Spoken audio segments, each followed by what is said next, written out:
Hello बच्चों, कैसे आप लोग हमेशा की तरह मस्त और स्वस्थ होंगे, मुझे पूरी उम्मीद है। और आपके एग्जाम्स भी अच्छे जा रहे होंगे। आज बच्चों हेल्थ केयर का एग्जाम हुआ है क्लास 10th का, और बहुत बहुत अच्छा एग्जाम हुआ है बच्चों का, क्योंकि एग्जाम बिल्कुल बेसिक आया है। ठीक है। हाँ, एक दो आईटी के क्वेश्चंस आ गए हैं इसमें, उसमें भी थोड़ा सा मैं सरप्राइज हो गया। वो कम्युनिकेशन स्किल के अंडर आता है वैसे। ठीक है। तो थोड़ा सा कोई नहीं, वो बेसिक क्वेश्चन है, आप उसको बिना पढ़े भी दे सकते थे। आप इतना तो जानते ही है कंप्यूटर स्किल के बारे में। ठीक है। तो आज हम हेल्थ केयर जो आया है पेपर, उसके सॉल्यूशन लगाने वाले हैं। ठीक है। ध्यान से देखना पूरी वीडियो में, अच्छे से बिल्कुल 100% एक्यूरेसी के साथ आंसर देंगे। ठीक है। तो चलिए स्टार्ट करते हैं बेटा। ओके। तो पहला क्वेश्चन आया था कि आंसर एनी, देखो इस सेक्शन में क्या करना था। जो सेक्शन ए आता है, हर एक में छह क्वेश्चन आते हैं एमसीक्यू में ना, है ना। इसमें चार करने थे, बाकियों में पांच पांच करने थे। और ये है एम्प्लॉयबिलिटी स्किल्स के बेसिस पे। ठीक है। तो क्या कह रहा है, which of the type feedback provide the precise detail about what has been done well और नीड्स इंप्रूवमेंट। ठीक है। देखो ये क्या कह रहा है, इनमें से फीडबैक की बात कर रहा है कि कौन से फीडबैक बताते हैं हमें। Which type of feedback provide the precise details.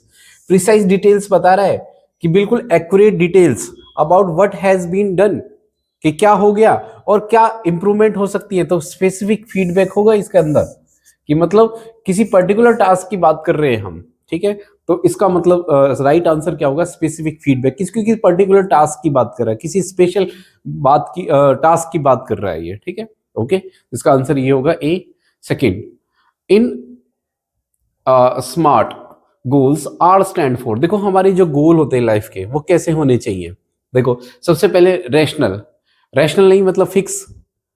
Fix होने चाहिए, रैशनल नहीं होने चाहिए, रियलिस्टिक होने चाहिए। हमारे जो गोल कैसे होने चाहिए बेटा, वो रियलिस्टिक होने चाहिए, है ना। सबको अपनी कैपेबिलिटी पता होता है कि भाई कोई कितना काम कर सकता है, कितने अंदर कितने पानी में है, कह सकते हैं। ठीक है। तो ये कोई भी हम एम बना रहे हैं, वो कैसे होने चाहिए, रियलिस्टिक होने चाहिए। क्लियर है बेटा। ठीक है। तो आंसर इसका रियलिस्टिक आ जाएगा।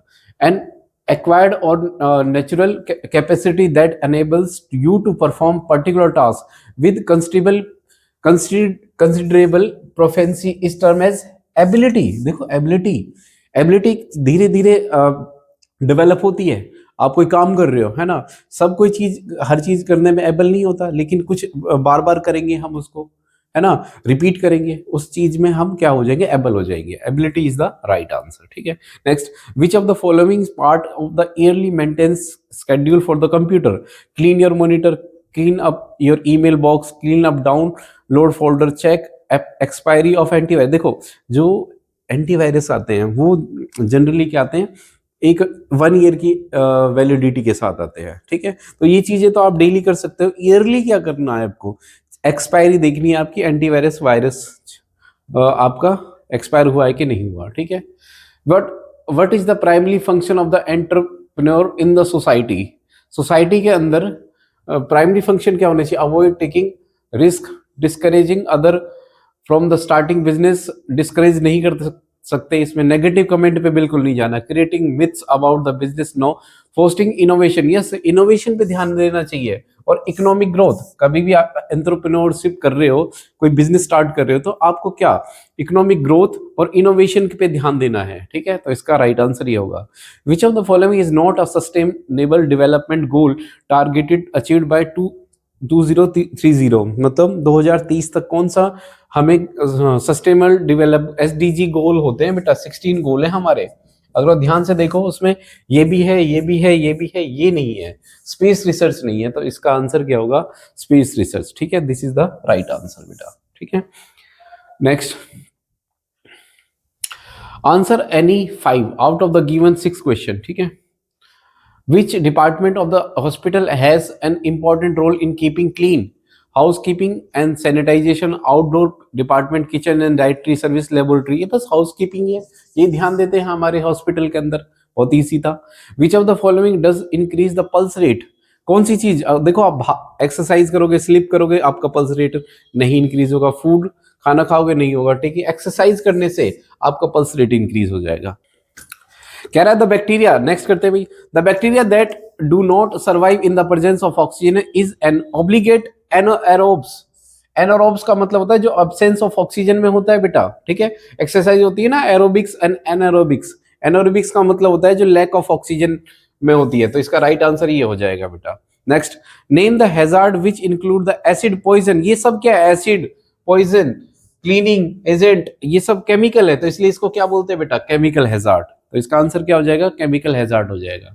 नेक्स्ट कह रहा है कि नेक्स्ट क्वेश्चन बेटा, the central plane which divide the body into two halves. देखो दो हाफ्स में जो डिवाइड करता है सेंट्रल प्लेन, है ना, कोई भी चीज है, मान लो एक बॉडी है, ठीक है, और ये, ठीक है, दो हिस्सों में जो डिवाइड कर दे उसको, इसको मीडियन लाइन बोलते हैं। क्या बोलते हैं इसको बेटा, मीडियन लाइन, कराया हुआ है ये मीडियन लाइन, ठीक है। विच answer the patient feedback which of the following instruction should be followed by the GDA. GDA की क्या रिस्पॉन्सिबिलिटी बनती है जब पेशेंट के सामने उसको कैसा बिहेव करना चाहिए, आर्ग्यू नहीं करना चाहिए, डिफेंसिव और एग्रेसिव नहीं होना चाहिए, और नेगेटिव कमेंट नहीं करने चाहिए। तो इसका आंसर क्या हो जाएगा, ये हो जाएगा। समझ के बेटा। नेक्स्ट आगे, थर्ड क्वेश्चन करते हैं हम। Answer the any 5 of the following 6 question, वही 5 ही करते हैं सभी में इसके बाद तो, ठीक है। While the working in hospital the GDA should be understanding, बहुत अंडरस्टैंडिंग होना चाहिए उसको, डिसऑनेस्ट नहीं होना चाहिए। बाकी सारे तो नेगेटिव कमेंट है, एक ही पॉजिटिव है इसके अंदर। Which position is this if the patient lie in the bed with 2 और मोर पिलोज, 2 और मोर पिलोज होगा और अरेंज्ड होगा इन द आर्म चेयर, ऐसे होगा उसकी पोजीशन। समझ के, तो ये डोर्सल पोजीशन है, कौन सी है बेटा, डोर्सल एलिवेटेड पोजीशन बोलते हैं इसको। इसका आंसर ये हो जाएगा। What is an acute infection disease of the small intestine that causes frequent watery diarrhea। watery diarrhea मतलब कोलेरा हो गया उसको, कोलेरिया मतलब हेजा हो गया उसको, तो इसका आंसर बेटा ये हो जाएगा। Which medicine is use for the cuts and scrap of the skin. Ointment लगाते हैं ना हम, दवाई लगाते हैं, तो इसका आंसर बेटा ये हो जाएगा, ठीक है। एंटीबायोटिक ऑइंटमेंट जो दवाई होती है जिससे हम स्क्रैचेस हो जाते हैं, जो घर में सबके पास होनी भी चाहिए ये दवाई, ठीक है। नेक्स्ट, जैसे डिटॉल की दवाई आती है बेटा, है ना, और बोरोलिन आती है। The procedure by which cells reproduce by simple division but some cells can never be replaced once destroyed are called the reproduction. इसको क्या बोलते हैं हम, रिप्रोडक्शन बोलते हैं बेटा। Which of the following is used by the GDA for the documentation with electronic health record, electronic medical record. Yes, computer से हम रिकॉर्ड रखते हैं डाटा, ठीक है। तो थोड़ा कंप्यूटर इसलिए डाला गया है क्योंकि रिसेप्शनिस्ट पार्ट का जो है मेडिकल में कंप्यूटर का रोल होता है, ठीक है। तो यहाँ से इसलिए ये मेडिकल इसमें कंप्यूटर का डाला गया है, ठीक है। Next, answer any 5 of the following 6 question, ठीक है। Which department of the hospital deals with the treatment of I. I ophthalmology ये होती है बेटा, आई का ट्रीटमेंट होता है जो, ठीक है। नेम द रेगुलर वेजिटेरियन और non vegetarian well balance diet. उसको नॉर्मल डाइट यानी फुल डाइट आ जाएगा इसका आंसर। वेजिटेरियन भी, नॉन वेजिटेरियन, नॉर्मल डाइट है, वेल बैलेंस डाइट है, मतलब फुल डाइट की बात कर रहा है ये। नेक्स्ट, ओके, अगला क्वेश्चन है, वो plays the role of the selecting fabrics for use the different hospital areas, ठीक है, developing policies for working clothes and area, ठीक है। तो ये क्या होगा, लॉन्ड्री, भाई कपड़ों के बारे में बात है तो मतलब लॉन्ड्री सर्विसेज की बात कर रहे हैं। In the case of rabies, rabies मतलब क्या होता है, हाइड्रोफोबिया होता है बेटा। रेबीज अगर जिसको हो जाएगा, वाटर से डर लगता है, उसको हाइड्रोफोबिया बोलते हैं। Molecules containing nitrogen, carbon, nitrogen, carbon, hydrogen और ऑक्सीजन, ये किस में होता है बेटा, ये होता है प्रोटीन में। किस में होता है, प्रोटीन। प्रोटीन का फॉर्मूला क्या होता है, अमीनो एसिड से बनता है, RCHNH2COOH, है ना, यही होता है ना अमीनो एसिड। तो अमीनो एसिड में नाइट्रोजन भी है, कार्बन भी है, हाइड्रोजन भी है, समझ के। तो इसका आंसर ऑक्सीजन भी है, ऑक्सीजन भी है हीरा, ठीक है। तो इसका मतलब इसका आंसर प्रोटीन होगा। Next, is the common along the care givers which significantly increase risk. हाँ, स्ट्रेस इसका आंसर है बेटा। स्ट्रेस से क्या होता है, डिप्रेशन, एंजाइटी, हेल्थ प्रॉब्लम हो सकती है, ठीक है बेटा। Okay, next, answer any 5 of the given 6 question which of the following supported the voluntary hospital. बोलते हैं अगर वॉलेंट्री है ना, वॉलेंट्री कंट्रीब्यूशन से, अगर वॉलेंट्री मतलब मेरी इच्छा शक्ति के अनुसार, मान लो जैसे अंबानी ने करे हुए हैं, धीरू भाई अंबानी हॉस्पिटल है ना, उसके पास बहुत पैसा है, तो ऐसे हॉस्पिटल को हम क्या बोलते हैं, हम ऐसे हॉस्पिटल को बोलते हैं वॉलेंट्री हॉस्पिटल, अपनी इच्छा के अकॉर्डिंग जो बना। विच of the procedure is adopted for making the bed, bed making बोलते हैं इसको। विच of the procedure is adopted for making the bed using the scientific principle of nursing so that it provide the maximum comfort. ये तो हो गया ना bed making, हाँ bed making हो गया। ठीक है। What type of cleaning includes washing Windows, waxing floors, cleaning carpets, ये पीरियोडिक क्लीनिंग बोलते हैं इसको। क्या बोलते हैं बेटा इसको? Periodic cleaning. What drugs is used to get relief for the sprains and strains? Combiflam. Combiflam जो दवाई है बेटा, वो दर्द वगैरह जो है एक तरीके से पेन किलर होती है ये, ठीक है। The chemical name of the vitamin A, tocopherol. Vitamin E का साइंटिफिक नेम क्या है? Tocopherol. The emergency department works round the clock, हमेशा। The emergency department round the clock मतलब हमेशा, ओनली इन मॉर्निंग नहीं, only day time, only at night नहीं, round the clock मतलब हमेशा, ठीक है बेटा। नेक्स्ट, अब आते हैं हम बड़े क्वेश्चंस पे जो 2 नंबर के आते हैं और 4 नंबर के आते हैं, ठीक है। तो पहला क्वेश्चन क्या है? Clear and conscious communication is immense important in work business. Communication क्यों इंपॉर्टेंट है भाई हमारी डेली लाइफ में? देखो, clear and conscious communication ensure the information is understood the quickly without the confusion. अगर आपका कंफ्यूजन और कम्युनिकेशन स्किल अच्छा है तो आप पेशेंट से अच्छे तरीके से बात कर सकते हो, अपनी बात सही तरीके से रख सकते हो, उनको शांत कर सकते हो अगर वो परेशान है तो इसका आंसर बेटा इस तरीके से लिखा जा सकता है। आप अपने वर्ड्स में भी एक्सप्रेस कर सकते हो, नो इश्यू, ठीक है। अगला कह रहा है कि name the 4 skill which must be master to successful life. आपकी लाइफ में अगर आपको सक्सेसफुल होना है तो कौन सी 4 चीजें कम से कम आपके पास होनी चाहिए? सबसे पहले क्या?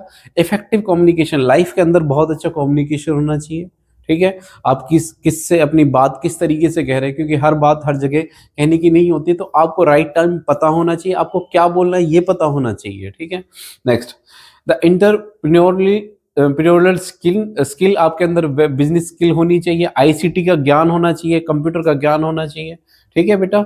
ओके, सेल्फ मैनेजमेंट, अपने आप को किस तरीके से आपको एक्सप्रेस करना है, ये चीजें आपके अंदर होनी चाहिए, ठीक है। नेक्स्ट, ओके, आगे कह रहा है what actions can be perform computer screen by using mouse. Mouse से क्या करते हैं आप?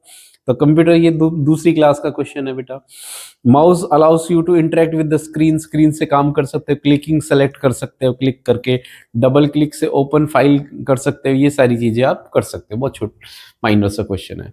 What is a career? Career क्या होता है? Name the 2 veg how a person can earn living. बहुत बेसिक क्वेश्चन है, आप अपनी तरफ से लिख सकते हो इसको। देखो, a career is a long term professional journey involving the sequence of jobs, experiences, educational milestone that a person pursues throughout their working life to achieve the personal and financial goals, ठीक है। तो career वो चीज है जो आपको financial independency देता है, समझ के। आगे क्या कह रहा है कि नेम द 2 वेज, कोई भी 2 वे बता दो कि जिससे हम कुछ अच्छा पैसा अर्न कर सकते हैं। सबसे पहले, the 2 primary ways to earn living are ways employ working for an employer for a salary. या तो बिजनेस कर सकते हो, या तो आप सेल्फ एम्प्लॉयमेंट में जा सकते हो, या फिर एक एम्प्लॉय बन सकते हो, इससे आप पैसा कमा सकते हो। 2 तरीके हैं, ठीक है। Next, reduce inequalities. इनइक्वलिटीज का मतलब है कि भेदभाव की भावना को दूर करना, है ना। हम जैसे मेल फीमेल की भावना को, गरीब अमीर को, है ना, इस तरीके के भेदभाव को अलग करना, इसको इनइक्वलिटी बोलते हैं। Reduce inequality is one of the sustainable goal. State the 2 method, कैसे हम इनइक्वलिटी को खत्म कर सकते हैं। To achieve the goals of reduce inequality method include the implementing the progressive tax policies. Tax policies होनी चाहिए भाई, ठीक है। इंश्योरिंग इक्वल अपॉर्चुनिटी, सबको बराबर का अधिकार मिले एजुकेशन का, है ना। हेल्थ केयर का, सबको बराबर हेल्थ केयर मिलनी चाहिए, चाहे गरीब हो चाहे अमीर हो। Inactive legislation that protect the marginalisation group of the discrimination of the work place. Proper हमारे पास एक कानून होना चाहिए, पॉलिसीज होनी चाहिए कि गरीब का शोषण ना हो, इस तरीके से, समझ गए। तो इनइक्वलिटी खत्म की जा सकती है। अगला क्वेश्चन है 4 supportive staff hospital. 4 supportive staff के नाम बताने हैं जो हॉस्पिटल के अंदर काम करते हैं। कोई भी बता दो, वार्ड क्लर्क हुआ, मेडिकल लैब टेक्नीशियन हुआ, ठीक है, जीडीए की पूछ रहा है ये, डाइटिशियन हुआ, सिक्योरिटी गार्ड्स हुआ, अदर देन डॉक्टर्स, नर्सेज, ठीक है। Next, what is the measurement of the vital sign important monitoring medical problem. Vital sign किसको बोलते हैं? कि आपकी हेल्थ कैसी है, कुछ आपकी बॉडी इंडिकेट करती है, भाई खांसी हो रहा है, आपका वजन बढ़ रहा है, जुकाम हो रहा है ना, टेम्परेचर ठीक नहीं है आपकी बॉडी का, इन सबको वाइटल साइन बोलते हैं। डिफाइन ठीक है, तो इसके क्या है देखो, measurement vital science, body temperature, pulse rate ठीक चल रही है, रेस्पिरेशन रेट ठीक चल रहा है, ब्लड प्रेशर वगैरह, ये सब वाइटल साइंस होते हैं। ठीक है, they help identify medical problem. ठीक है, जैसे स्किन में रेसिस आ गए तो आपकी स्किन बता देगी कि आप बीमार हो, टेम्परेचर ज्यादा है तो आप बता देंगे कि आपको फीवर है, पल्स रेट ज्यादा चल रहा है तो भाई आपकी सांस की प्रॉब्लम है कुछ। ठीक है, तो they allow the health care provide to track the progress of disease. इससे पता सकते हैं, देखो हार्ट बीट ठीक हो गई, टेम्परेचर ठीक हो गया, तो आप बता दोगे कि भाई हाँ बंदा ठीक हो रहा है, फीवर कम हो रहा है उसका। ठीक है, ओके। नेक्स्ट है define infectious infection, sorry I am sorry, define infection disease, how these disease are pass from one another. Infection disease होती है जो एक से दूसरे को फैलती है ना, जैसे कुछ बैक्टीरिया के थ्रू फैलती हैं, है ना। डायरेक्ट कांटेक्ट में मान लो खांस रहा हूँ, है ना, तो दूसरा भी कोई है, उसको भी बैक्टीरियल इन्फेक्शन या वायरल हो सकता है। ठीक है, तो बहुत सारे तरीके हैं। डायरेक्ट कॉन्टेक्शन, टचिंग किसिंग करने से, सेक्सुअल कॉन्टेक्ट से एड्स हो जाता है। ठीक है, इनडायरेक्ट कॉन्टेक्ट से टचिंग द कंटेमिनेटेड सरफेस, मान लो हॉस्पिटल में जा रहे हैं, वहां पे टीबी पेशेंट है, आप उन्होंने किसी बात चीज को टच किया और आपने भी टच किया, तो वहां से भी कुछ हो सकता है आपको। एयरबोर्न, इनहेल करने से, एयर में बहुत सारे वायरसेस है, बैक्टीरियाज है, वो आपके अंदर जा सकते हैं, वो आपको बीमार कर सकते हैं। वेक्टर्स, वेक्टर्स मतलब किसी दूसरे जानवर के थ्रू, जैसे मच्छरों के थ्रू, मॉस्किटोज के थ्रू मलेरिया फैलता है, तो किसी और लिविंग ऑर्गेनिज्म के थ्रू फैलता है तो उसको बोलते हैं हम वेक्टर्स। ठीक है, नेक्स्ट आगे क्या है, अगला क्वेश्चन क्या है, क्वेश्चन पढ़ लेते हैं पहले, रुको। हाँ, पहले क्वेश्चन देखो, नेम द फॉलोइंग सिचुएशंस, ना ना ना ये क्वेश्चन है। As a first aider what are the general consideration to kept in mind dealing emergency. Emergency के अंदर आप कैसा बिहेव करोगे। ठीक है, देखो इमरजेंसी के अंदर आप कैसा बिहेव करोगे, आजा भाई। When the dealing with emergency first aider should be keep of the following in mind. Safety first, सबसे पहले सेफ्टी, भाई बंदे की जान बचनी चाहिए कैसे भी करके, है ना। दूसरा, कॉल द हेल्प के लिए आप कॉल करोगे, 108 नंबर होता है, उस पर कॉल करोगे आप। स्टे काम, शांत रहोगे खुद भी और दूसरे को भी थोड़ा सा भाई, है ना। ऐसा नहीं कि भाई तू तो गया भाई, तू तो मरने वाला, अब नहीं जिंदा होगा, हमें शांत रखना है उसको, खुद को भी और दूसरे को भी। ठीक है, रोने लग जाओ कभी, शांत रखना है अपने आप को। ठीक है, ओके। ABC प्रोटोकॉल बता दिए मैंने। एयरवे, ब्रीथिंग, प्रॉपर ब्रीथिंग होनी चाहिए, सर्कुलेशन, ब्लड सर्कुलेशन ठीक रहे उसका, हवा का फ्लो का ठीक रहे, उसके साथ सही तरीके से सांस ले ले वो। ठीक है, अब कह रहा है अगला क्वेश्चन था एक्सेस ऑफ सोडियम क्या होता है। एक्सेस ऑफ सोडियम हमारा हाइपर नेट्रेमिया होता है, डेफिशिएंसी और पोटेशियम पूछ रहा था, हाइपोकैलेमिया होता है ये। ठीक है, नेक्स्ट है roles of receptionist in hospital. Hospital में रिसेप्शनिस्ट के क्या रोल होते हैं, देखो ये है। ठीक है, पता ही है तुम्हें रिसेप्शनिस्ट क्या करता है, वो इंफॉर्मेशन कलेक्ट करता है, मेडिकल हिस्ट्री देखती है, वो नाम लिखता है, वो बताती हैं कि तुम्हें किस रूम में जाना है, कौन से हॉस्पिटल, कौन से रूम में कौन से डॉक्टर बैठे हुए हैं, ये सारी चीज़ें।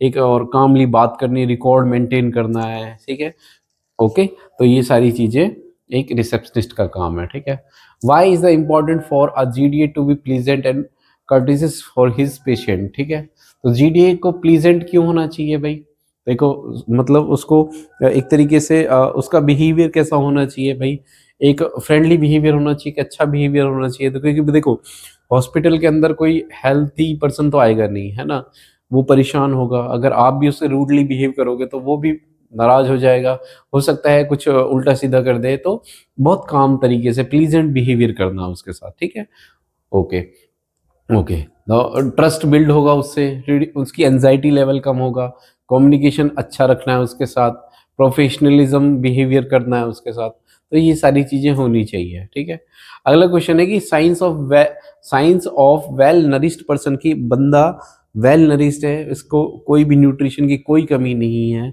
तो कैसे पता लगाएंगे हम उसके अंदर। देखो बहुत सारी चीज़ें हैं, सेवरल फिजिकल मेंटल साइंस, जैसे क्लियर स्किन, उसकी स्किन क्लियर होगी, ब्राइट आईज होंगी, आंखों में चमक होगी, शाइनिंग हेयर, बाल उसके शाइन कर रहे होंगे, they are typical adequate energy levels, उसकी एनर्जी लेवल अच्छी होगी, वेट बैलेंस होगा उसका, हाइट ठीक रहेगी, स्ट्रॉन्ग इम्यून सिस्टम होगा उसका, जल्दी से बीमार नहीं पड़ेगा। ठीक है, गुड पोस्चर होगा बॉडी का, ऐसे नहीं होगा, ढंग से सही से चलेगा, साउंड स्लीप अच्छा पैटर्न होगा उठने जागने का, मेंटल अलर्टनेस। तो ये सारी चीज़ें हैं कि भाई बंदा वेल नरिश्ड है, अच्छा खा पी रहा है। ठीक है, अगला क्वेश्चन। ठीक है, role of disinfection and antiseptic in hospital. Hospital में डिसइंफेक्शन और एंटीसेप्टिक्स के क्या काम है? बहुत ही आसान क्वेश्चन है। एंटीसेप्टिक्स और क्या critical maintain the infection control the hospital, involve the using the chemicals to kill the microorganism. देखो बार बार क्यों सफाई की जाती है हॉस्पिटल्स के अंदर? क्योंकि हॉस्पिटल के अंदर इतने सारे पेशेंट आते हैं, वो बीमार उनके उनके आने से देखो वो जब जा रहे हैं हॉस्पिटल में डॉक्टर से मिलने के लिए, ड्यूरिंग दैट क्या पता उन्होंने रीलिंग में अपना हाथ लगा दिया खांसते टाइम, है ना? तो बार बार डिसइंफेक्शन कराना ज़रूरी है, क्योंकि दूसरे पेशेंट को भी हो सकती है वो चीज़ें, समझ रहे हो? तो precaution is better than cure, कि और लोग बीमार ना हो। ठीक है, तो भगवान उनको भी ठीक करे और दूसरों को भी बीमार ना होने दे। ठीक है, तो इसलिए डिसइंफेक्शन किया जाता है। सर्जिकल प्रोसेस, जो हम सर्जिकल इक्विपमेंट यूज़ कर रहे हैं वो भी सारे के सारे बार बार उनको सफाई की जाए। ठीक है, उसको डिसइंफेक्शन ये ज़रूरी है बेटा। ठीक है, next, basic principle of first aid as a GDA। Basic principle कौन कौन से है बेटा? देखो, ब्लीडिंग को रोकना, acting quickly and but calmly, जल्दी से जल्दी क्विकली एक्ट करना है हमें। ठीक है, और क्या है बेटा? एज इफ, और क्या है? पोजीशनिंग, उसको पेशेंट को इस तरीके से पोजीशन पे रखना है कि उसकी रिकवरी जल्दी हो, है ना? ऐसा नहीं कि ब्लड बहुत ज़्यादा वो बह रहा है, जैसे हाथ में चोट लग गई तो हाथ को थोड़ा सा ऊपर रखेंगे उसको, समझ के। अगर डॉग बाइट कर लिया तो बांध देंगे उसे ताकि ब्लीडिंग ना हो। तो ये सारी चीज़ें एक फर्स्ट प्रिंसिपल के अंदर आती है।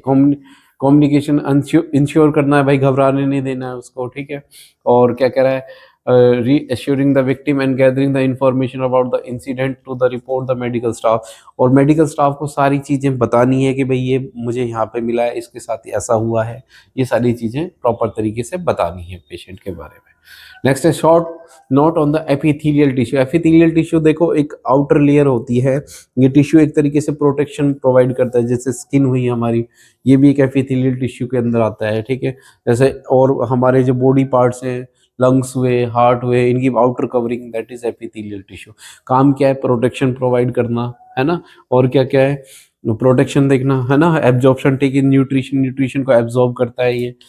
फॉर्म्स ग्लैंड्स, ग्लैंड बनाता है दैट सीक्रेट हार्मोन्स, हार्मोन्स और एंजाइम सीक्रेट करते हैं। ठीक है, इसमें आ जाता है types based on the shape it's classified into squamous, cuboidal, ये इस तरीके से इसके टाइप्स हैं। ठीक है, तो ये था हमारा हेल्थ केयर का सॉल्यूशन, और आई होप आपका पेपर बहुत अच्छा हुआ होगा, इजी था। ठीक है, अच्छे से अगर आपको नहीं आता, आपने पढ़ा भी नहीं, तो भी आप इसको अपने से खुद से बना बना के भी लिख सकते थे। ठीक है, बहुत अच्छे से मार्क्स आएंगे आपके, आई होप अच्छा स्कोर रहेगा और आपकी परसेंटेज इससे काफ़ी इंक्रीज होगी। ठीक है, तो बच्चों ये थी आज की वीडियो, और आई होप आपको आज का लेक्चर समझ में आया होगा। और हमें अप्रिशिएट करने का एक तरीका है, चैनल को लाइक करें, सब्सक्राइब करें, दोस्तों के साथ शेयर करें। ओके, मिलते हैं जल्दी नेक्स्ट वीडियो में। थैंक यू सो मच बेटा।